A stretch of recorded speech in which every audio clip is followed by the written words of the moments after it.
Hello guys, আসসালামু আলাইকুম। কেমন আছেন সবাই? আশা করি ভালো আছেন। আজ আমি আপনাদেরকে শিং মাছ দিয়ে নতুন আলু টমেটোর ঝোল রান্না করে দেখাবো। এজন্য চুলায় একটা কড়াই বসিয়ে দিয়েছি, দিয়ে তেল দিয়ে দিয়েছি, দিয়ে এখন পেঁয়াজ কুচি দিয়ে দিচ্ছি, দিয়ে এখন আমি পেঁয়াজটাকে নেড়ে ছেড়ে নেব। এখন দিয়ে দিব লবণ, দিয়ে পেঁয়াজটাকে আমি নেড়ে ছেড়ে ভেজে নেব।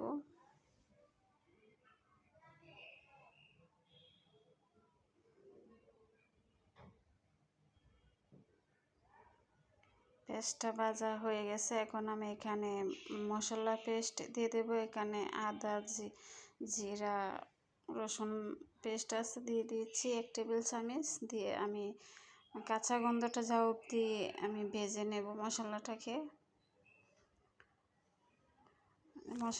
আমি কাঁচা গন্ধ যাওয়া অবধি ভেজে নিয়েছি। এখন এখানে একটু পানি দিয়ে দেব।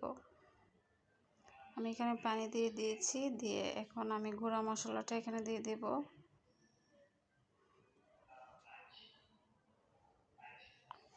এখানে আমি দিয়ে দিচ্ছি মরিচ গুঁড়া, আর দিয়ে দিচ্ছি হলুদ ধনিয়া গুঁড়া, আর দিয়ে দিচ্ছি হলুদের গুঁড়া। দিয়ে আমি মশলাটাকে কষিয়ে নেব ভালো করে।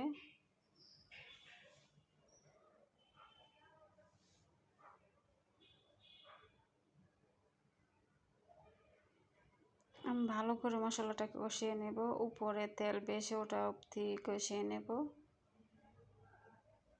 দেখুন উপরের তেলটা বেশি উঠেছে, তার মানে কষানোটা হয়ে গেছে। এখন এখানে শিং মাছ কেটে ধুয়ে পরিষ্কার করে রেখেছিলাম, দিয়ে দিয়েছি। এখন আমি আলুগুলো সিদ্ধ করে রেখেছিলাম ভাপ দিয়ে দিয়েছি, আর দিয়ে দিচ্ছি 3টে টমেটো কেটে। আমি একসাথে দিয়ে কষিয়ে নিচ্ছি। আমি মাছগুলো ভাজিনি, কাঁচাই মানে ঝোল রান্না করব। আসলে কাঁচা মাছ রান্নার একটা টেস্ট, আবার ভাজা মাছের একটা টেস্ট, এক একটার এক এক রকম টেস্ট। আমি এভাবেই ঝোল রান্না করতেছি, আপনারা চাইলে ভেজেও রান্না করতে পারেন। আর এভাবেও রান্না করলে অনেক টেস্ট হয়, মজা হয়। আর এক একজনের রান্নার ধরন এক এক রকম, কারো রান্নার সাথে কারো রান্নার মিল হয় না আসলে। এখন আমি ঝোল দিয়ে দিচ্ছি, কষানোটা হয়ে গেছে।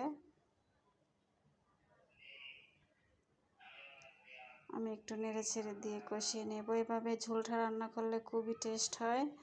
আমার রান্নাটা যদি আপনাদের ভালো লেগে থাকে তাহলে আমার চ্যানেলটা সাবস্ক্রাইব করে লাইক দিয়ে কমেন্ট করে আমার পাশে থাকবেন।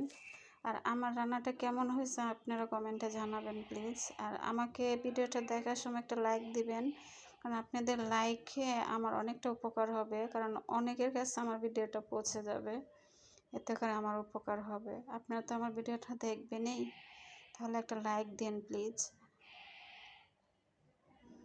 আমি এখানে কাঁচামরিচ ফালি দিয়ে দিয়েছি, দিয়ে এখন আবার ঢাকনা দিয়ে ঢেকে রান্না করে নেব।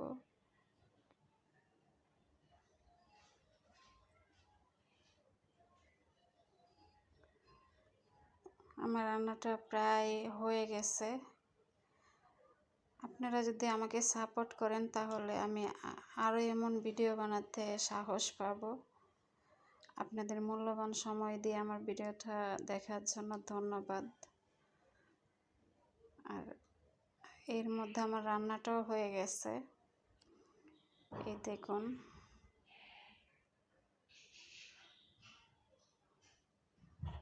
এতটুকুই ঝোল থাকবে, আর টানাবো না।